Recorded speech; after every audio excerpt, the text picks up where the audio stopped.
Hello everyone, my name is Bombshow. You're welcome to my channel. It's a Bombshow television. Musho my latest musho zviri kupisa zvega.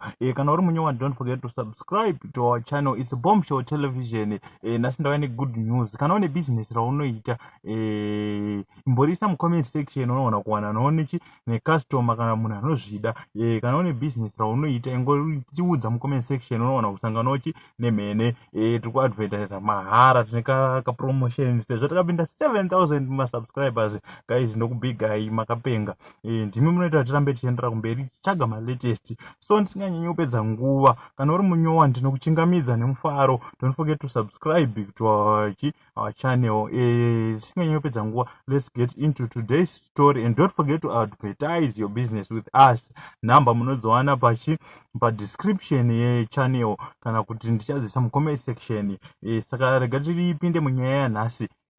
Right, ndofunga tese tinoziva kuti zengeza 3 kune nyaya yakabva kuitika yaGrant, but kuseni Kumaraini ikokoko mune Zimbabwe tine nyaya yatawana kuseni kunoku kunzi kune Chikomba Chabaiwa sport, but nyaya yacho iri kunzi yakamira yakadai so. Ndisati ndanyanya kupinda munyaya yangu, don't forget to subscribe as we are celebrating 8,000 ma subscribers. Guys, let's keep moving. Unongoisa business raunoita mu comment section. So nyaya yakamira so. Pane nyaya yaitika izvozvi kuchitungwiza zengeza 3 extension. Murume ainetsana nemudzimai wake panyaya dzekuti mukadzi aita maboyfriends.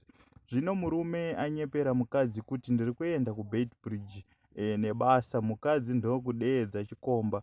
Murume achibva adzoka, ndazongonzwa yava mhere, wanike Chikomba chachekwa fesi ndobva abaiwa nebanga pachesti rikabuda nekumusana. Afira pasport.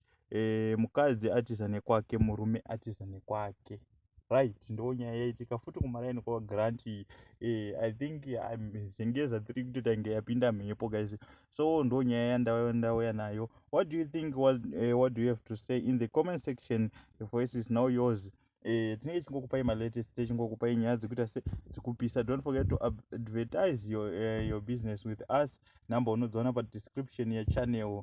Unongotibata ipapo tokuitira nyaya wacho. Thanks for watching. My name is Bombshow. Much salute.